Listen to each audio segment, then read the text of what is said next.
Namaste, Jai Hind and Swagatam. This summit is taking place at a very transformative period, ladies and gentlemen. India is now the world's most populous country. Proceedings with the political leader who has his finger on the pulse of hundreds of millions of citizens across the country, electoral astuteness, commitment to ideology, vichardhara, value of workers, karyakarta, and of course sanctity of the workplace, karyalaya. These are his key standout attributes. Since taking over as a Union Home Minister in May 2019, he has piloted several key measures and legislation, including the abrogation of Article 370, the Muslim Women Protection of Rights of Marriage Act 2019 that has made triple talaq, instant triple talaq and illegal practice, and the Citizenship Amendment Act, among others. Please welcome Shri Amit Shah Ji, the Honorable Union Home Minister and Minister of Cooperative. Amit Shah ji, आपका rising India summit में आने के लिए बहुत बहुत धन्यवाद। मैं कुछ समय लेके ये बताना चाहता हूँ कि हम यहाँ पे क्या करना चाह रहे हैं, हम क्या करते आ रहे हैं। हम पिछले 4-5 साल से राइजिंग इंडिया समिट कर रहे हैं हर साल। इस साल की थीम थी राइजिंग इंडिया रियल हीरोज़। हम उन लोगों पर स्पॉटलाइट डालना चाहते थे जो आम आदमी हैं देश के, जो एक्स्ट्राऑर्डिनरी काम कर रहे हैं, ordinary people doing extraordinary work, जिनको कि आपकी सरकार ने भी पद्मा अवार्ड्स के थ्रू जो है उनको रिकग्निशन दिया है। प्रधानमंत्री जी के मन की बात में उन्होंने एक डायरेक्ट कॉन्वर्सेशन ऐसे लोगों के संग किया है। तो सबसे पहला सवाल राइजिंग इंडिया समिट पर मेरा ये होगा कि आप राइजिंग इंडिया को, पिछले 9 साल से आपकी सरकार है, आप कैसे देखते हैं इंडिया राइजिंग को, और इसमें रियल हीरोज़ का योगदान कैसे रहा है? देखिए, ये विगत 9 साल में भारत ने हर क्षेत्र में दुनिया के सामने अपने आप को सिद्ध किया है। चाहे खेल का क्षेत्र हो, चाहे अर्थतंत्र का सुधार करना हो, चाहे डेमोक्रेसी का रियल परकोरेशन करना हो, डेमोक्रेसी को स्ट्रेंथी करना हो, केंद्र और राज्य के संबंध बेहतर बनाकर इसको दुनिया के सामने रखना हो, अनुसंधान के क्षेत्र में भी हमने बहुत कुछ प्राप्त किया है। रक्षा और रक्षा की आत्मनिर्भरता, दोनों क्षेत्रों में शायद आजादी के बाद सबसे ज्यादा किसी एक दशक में काम हुआ है, तो वो ये 10 साल के अंदर हुआ है। देश की आंतरिक सुरक्षा के क्षेत्र में भी कश्मीर, नॉर्थ ईस्ट और वामपंथी उग्रवाद, तीनों हॉटस्पॉट को करीब करीब एक प्रकार से इस पर संपूर्ण प्रभुत्व आज हमारी एजेंसियों का हमने प्रस्थापित कर पाए हैं। ढेर सारे क्षेत्रों में भारत ने बहुत अच्छा किया है और उसका साथ अर्थ में यश हर क्षेत्र में ग्राउंड पर परफॉर्म करने वाले सभी नागरिकों को जाता है। ये जरूर है कि ये तो पहले भी थे, परंतु व्यवस्था सुधरती है तब भी हौसले के साथ। जब रियल हीरोज आगे नहीं आते हैं तो ये परिणाम नहीं मिलता है।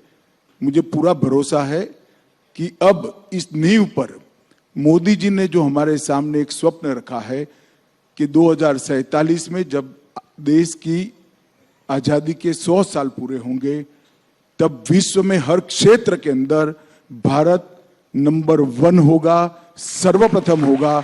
इसको हम निश्चित ही सिद्ध कर पाएंगे। बहुत धन्यवाद आपका। सवालों का सिलसिला शुरू करता हूं। तो मेरा पहला सवाल होगा राहुल गांधी पर। सूरत के कोर्ट से उनका कन्विक्शन हुआ, 2 साल की सज़ा सुनाई गई और तुरंत ही वो डिस्क्वालीफाई भी हो गए और आप लोगों ने जरा भी देर नहीं की उनको बेघर करने में। तो इसको आप कैसे देखते हैं? क्या आपको लगता है कि इससे एक सिंपैथी का माहौल भी बन सकता है राहुल गांधी जी के लिए? हमारा जो कानून था, वो कानून में एक प्रावधान था कि किसी भी व्यक्ति को अगर 2 साल की सजा होती है तो 3 महीने का समय उसको मिलेगा अपनी सजा को स्टे कराने के लिए। सजा को स्टे कराना और दोष को स्टे कराना 2 अलग बात है। तो दोष को भी स्टे कराना है, सजा को भी स्टे कराना है जी। और हमारे कानून में ये प्रोविजन ही नहीं है कि जिस अदालत किसी भी व्यक्ति को 2 साल या उससे अधिक सजा करती है, वो दोष पर रोक लगा सकती है। कन्विक्शन स्टे नहीं हो सकता जी, सेंटेंस हो सकता है।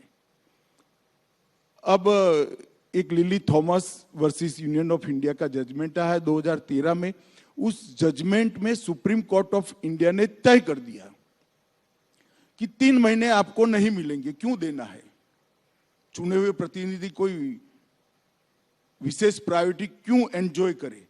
जिस क्षण से आपको सजा होती है उसी क्षण से आपकी सदस्यता रद्द हो जानी चाहिए। ये सुप्रीम कोर्ट का वर्डिक है, 2013 का है, जब राहुल जी की माता जी के नेतृत्व में यूपीए चलता था। हम तो दूर दूर तक नहीं थे।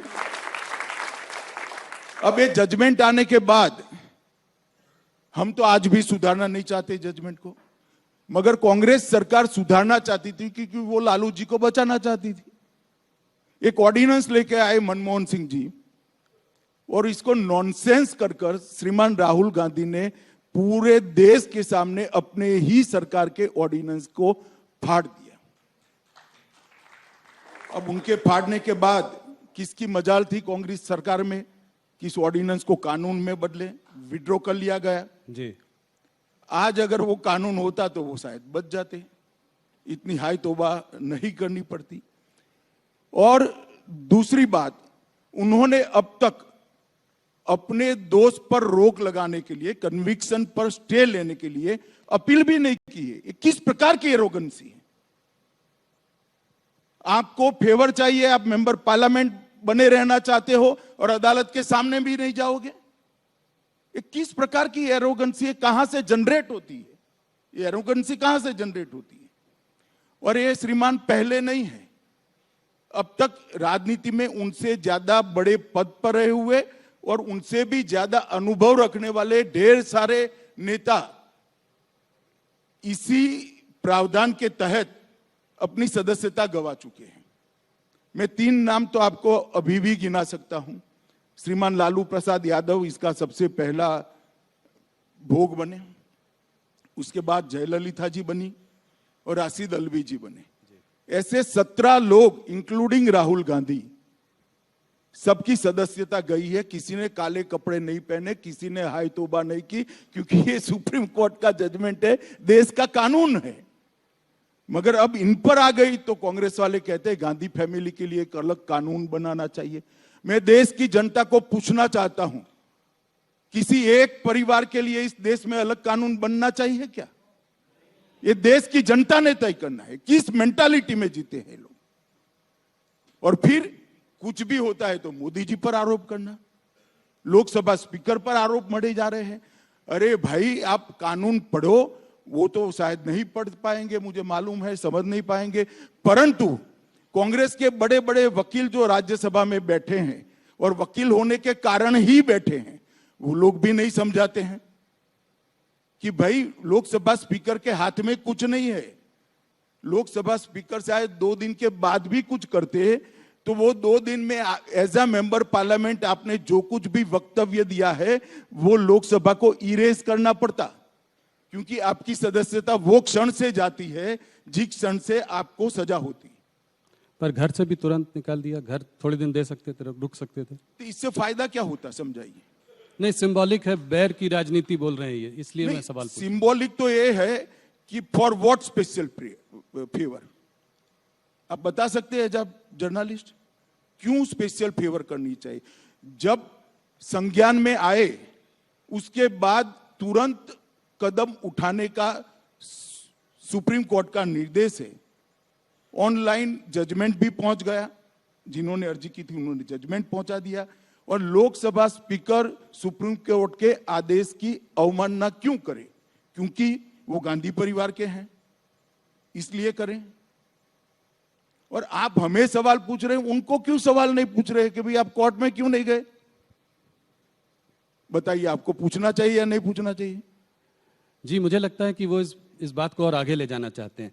वापस जहां पे उन्होंने नहीं, मोदी नहीं, वो जहां ले जाना चाहते हैं, जी। मगर एक कानून की स्थिति है, इसमें कोई वेंडेटा का पॉलिटिक्स है नहीं, बदले की राजनीति इसलिए नहीं है क्योंकि सुप्रीम कोर्ट ऑफ इंडिया का जजमेंट है और जब आपकी सरकार थी तब आया है। जी।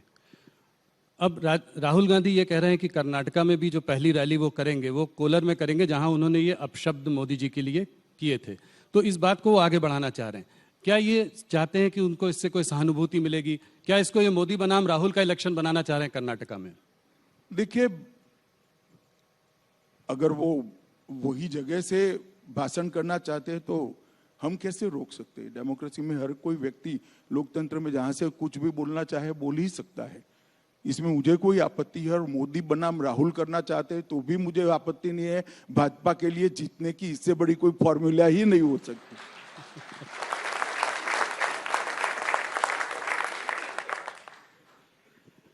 अमित जी, आपकी पार्टी ये जो अपशब्द राहुल जी ने मोदी जी के लिए कहे, आपकी पार्टी इसको एक एंटी ओबीसी कलर भी देने की कोशिश कर रही है, ऐसा क्यों? देखिए, उन्होंने मोदी जी को नहीं कहा है। पूरा भाषण आप सुन लीजिए जी। और मेरे इंटरव्यू के पहले चलाकर भी दिखाइएगा तो लोग भी सुने। उन्होंने मोदी समाज मतलब तेली समाज में सभी लोग क्यों चोर होते हैं ऐसा एग्जैक्ट नहीं कहा। उन्होंने ये कहा कि सारे चोरों का सरनेम मोदी क्यों होता है, ये कहा है जी। तो वो उन्होंने ओबीसी समाज का ही जानबूझकर अपमान किया है। इसमें पार्टी के बनाने का सवाल नहीं है, उन्होंने बोला ही ऐसा है। और जो महाशय कोर्ट में गए इसके खिलाफ, स्टेटमेंट के खिलाफ, उनका कंटेंशन भी वही है और जजमेंट का सार भी वही है। आगे ये भी कह रहे हैं कि मैं कोई सावरकर नहीं हूं जो माफी मांगू, गांधी माफी नहीं मांगते। इसको आप कैसे देखते हैं? देखिए, उनको माफी नहीं मांगनी है तो बेल भी नहीं जमा कराना था।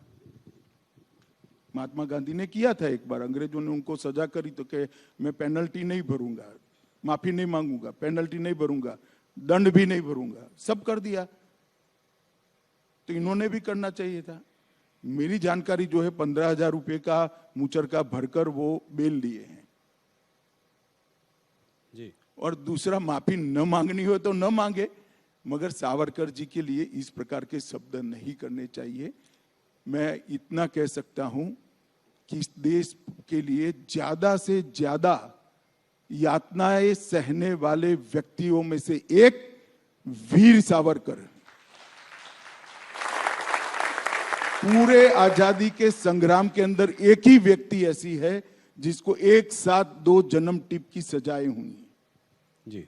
ऐसे वीर हुतात्मा के लिए आज इस प्रकार के शब्द प्रयोग करना, और शायद हम पर उनको भरोसा ना हो, वो अपनी दादी के भाषण सावरकर जी के लिए पढ़ ले कि इंदिरा जी क्या कहती थी।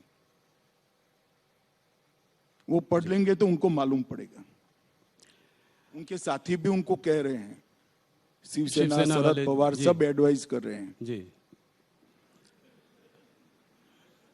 अमित जी, अभी तक ममता बनर्जी और केजरीवाल जो है कांग्रेस के साथ नहीं थे। इस मुद्दे को लेकर वो भी अब राहुल गांधी के और कांग्रेस के साथ खड़े हुए हैं। एक तरीके से ऑपोजिशन जो है एक साथ एकजुट हो गई है इस मुद्दे को लेकर। देखिए राहुल जी, हर बार ये सवाल मैं जब से राष्ट्रीय राजनीति में आए आ रहा है। मुझे एक बताओ, ये दोनों साथ में आ गए, ठीक है, कोई भी प्लेटफॉर्म पर आ गए, बंगाल में क्या करेंगे? केजरीवाल जी क्या दिल्ली की सीट राहुल जी के लिए छोड़ देंगे क्या? साथ में आने का क्या मतलब है भाई? कोई मतलब नहीं है, सब एक दूसरे के खिलाफ लड़ रहे हैं, क्या साथ में आए? एक बात है कि मोदी का विरोध करने के लिए सब साथ में दिखाई पड़ते हैं। अब ठीक ही है, हमें कोई आपत्ति नहीं है। अब इसी बात को लेकर सारा ऑपोजिशन कह रहा है कि देश में लोकतंत्र खतरे में है। इस तरह का जो है ये नैरेटिव वेस्टर्न मीडिया के भी कुछ सेक्शंस में उठ जाता है। तो क्या इस डिस्क्वालिफिकेशन के मुद्दे को लेकर आपको लगता है ऐसे नैरेटिव को कुछ बल मिलेगा? कुछ नहीं, मगर ये लोकतंत्र जब लालू जी डिस्क्वालीफाई हुए तब खतरे में क्यों नहीं पड़ा? अभी एनसीपी के एक सांसद डिस्क्वालीफाई हुए थे, मोहम्मद फैजल जी, तब क्यों खतरे में नहीं पड़ा? श्रीमती कुमारी जयललिता जब डिस्क्वालीफाई हो गई थी तब खतरे में क्यों नहीं पड़ा? सिर्फ गांधी परिवार से ही खतरा खड़ा होता है क्या? ये तो 17 लोग डिस्क्वालीफाई हो चुके हैं भैया, और ये देश का कानून है जो बदल सकते थे, आप आपने फाड़ दिया नॉनसेंस कर कर। अब काहे को छाती पीट रहे हो भाई?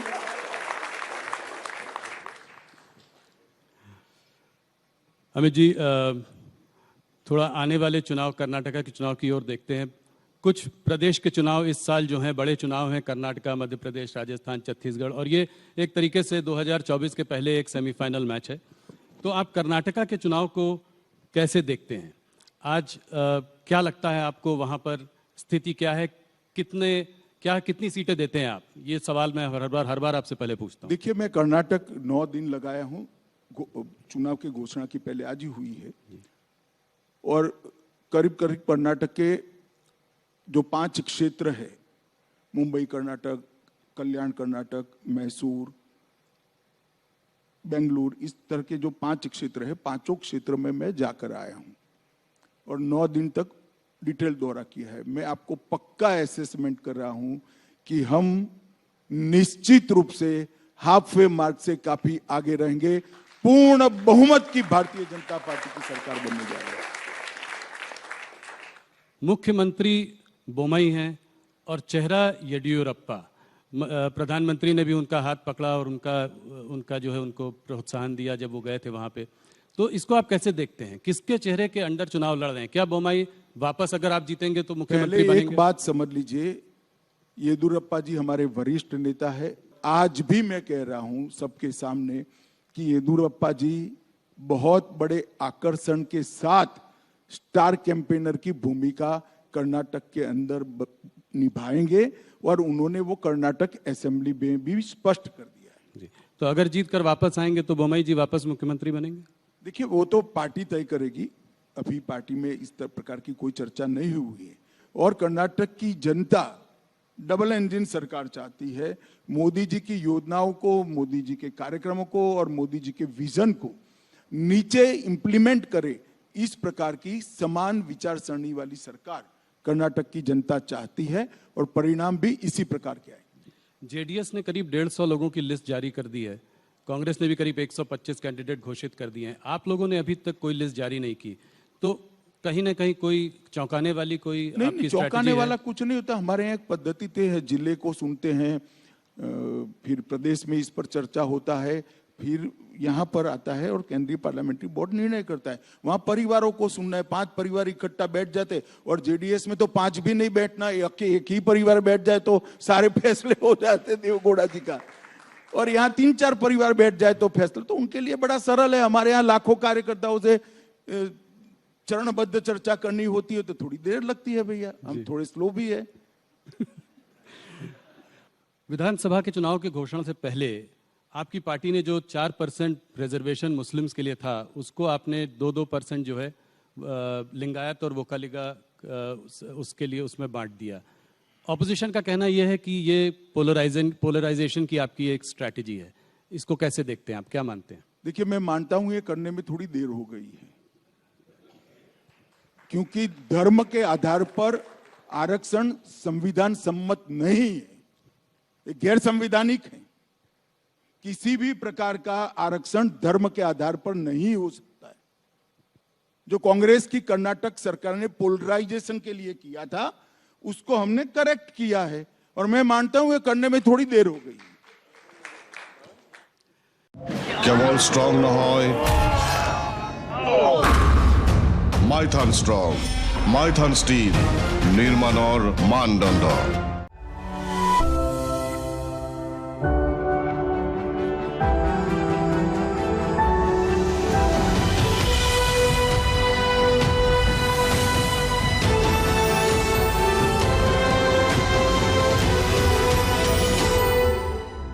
$16 channels, 15 languages, 26 states, 1,200 plus reporters, 67 plus crore viewers. India's largest news network, News 18 Network.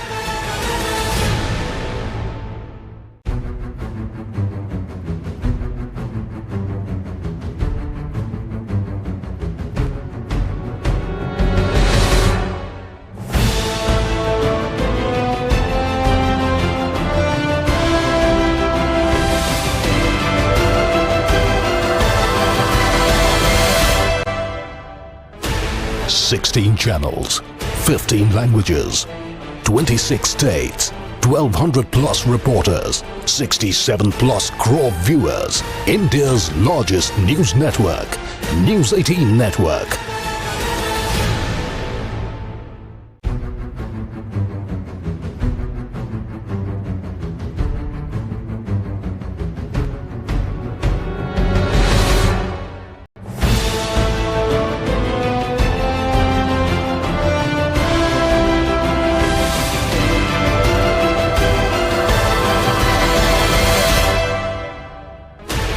Sixteen channels, 15 languages, 26 states, 1200 plus reporters, 67 plus crore viewers. India's largest news network, News 18 Network.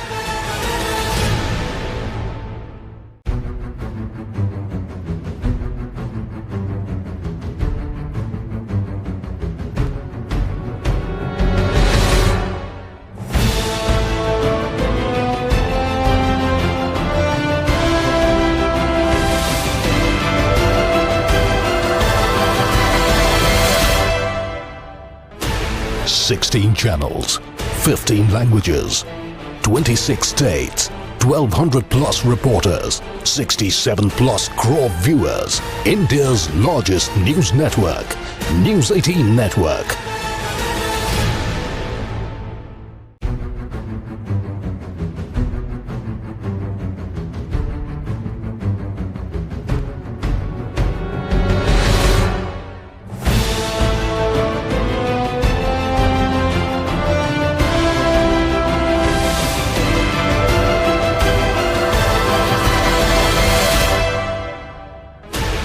Sixteen channels, 15 languages, 26 states, 1200 plus reporters, 67 plus crore viewers. India's largest news network, News 18 Network.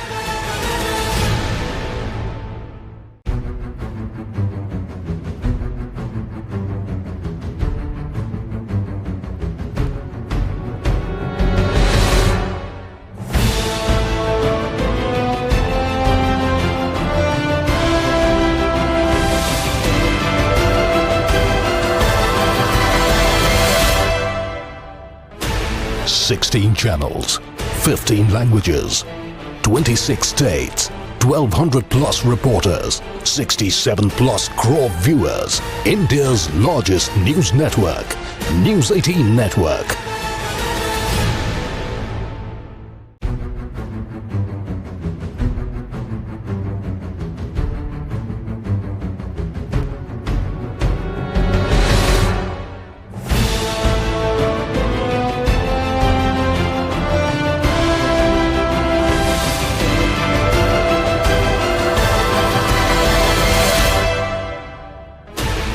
Sixteen channels, 15 languages.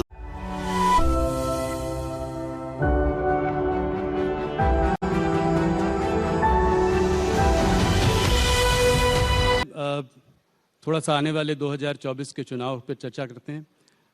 प्रधानमंत्री मोदी जी ने कुछ ही दिनों पहले एक opposition को बड़ी चुनौती दी है। उन्होंने कहा है कि यहाँ पे भ्रष्टाचारी बचाओ आंदोलन चल रहा है। तो क्या ये समझें कि 2024 में मोदी वर्सेस द रेस्ट होगा, पूरा ऑपोजिशन एक तरफ, मोदी जी एक तरफ? कैसे देखते हैं आप इसको? क्या आप 300 का आंकड़ा 2024 में पार कर पाएंगे? पहले मोदी वर्सेस रेस्ट को मैं आपको समझाने का प्रयास करता हूं। शायद मैं न समझा पाऊं मगर जनता समझ पाएगी। अब मैं 3 पार्टियों के नाम बोलता हूं। श्रीमान चंद्रशेखर राव, ममता बनर्जी की पार्टी तृणमूल कांग्रेस, समाजवादी पार्टी और कांग्रेस। ये चारों पार्टियां अगर मोदी वर्सेस रेस्ट के फॉर्मूला के साथ आती है तो चंद्रशेखर राव जी की एक सभा अगर यूपी में रखते हैं तो क्या फर्क पड़ जाएगा यूपी में?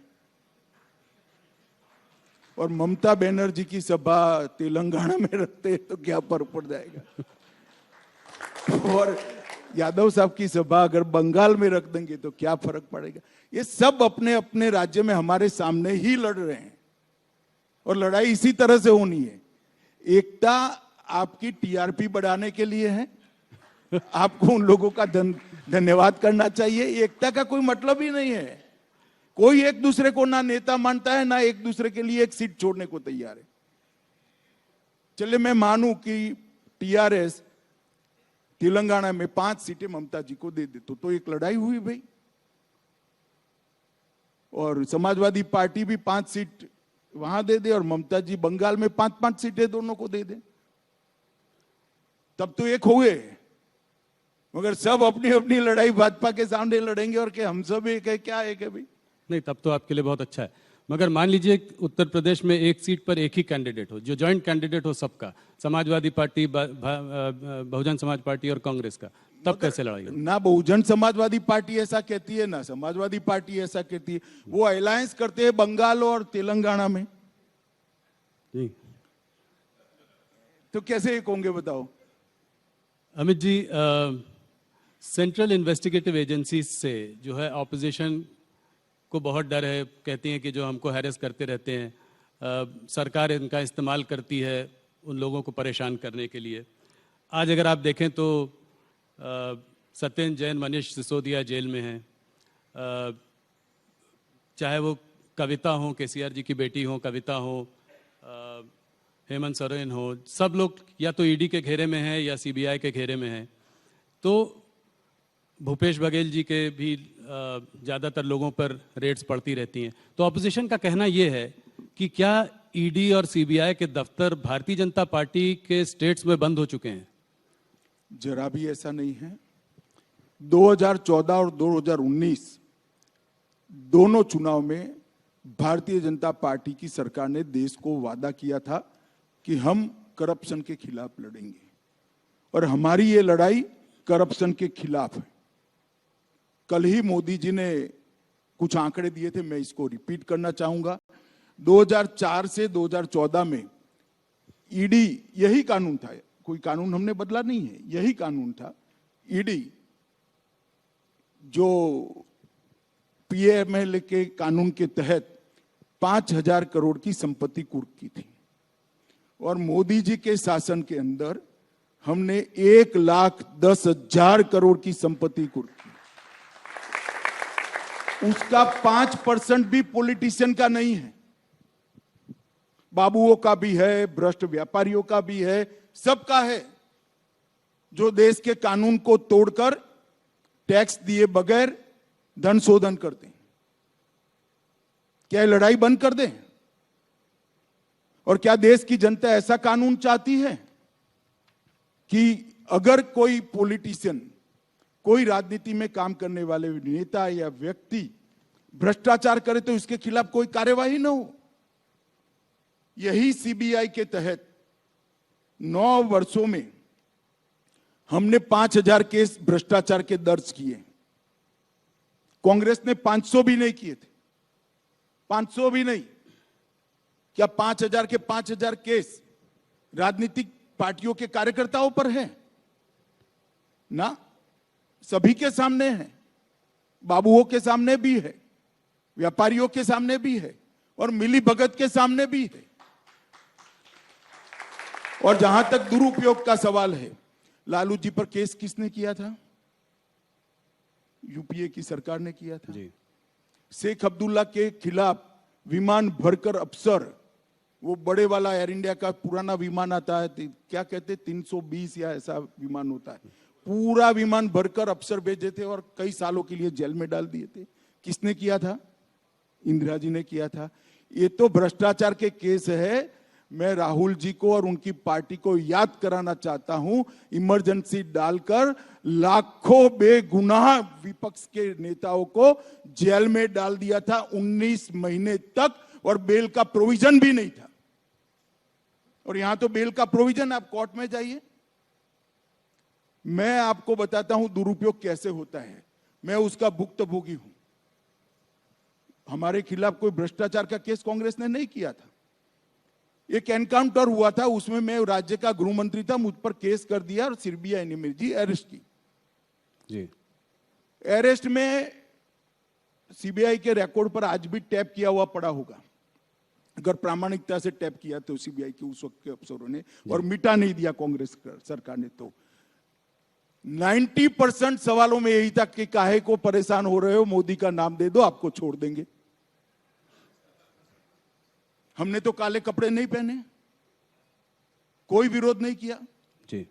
मोदी जी के खिलाफ एसआईटी बनाई एक राज्य के मुख्यमंत्री के, कोई करप्शन का केस नहीं था।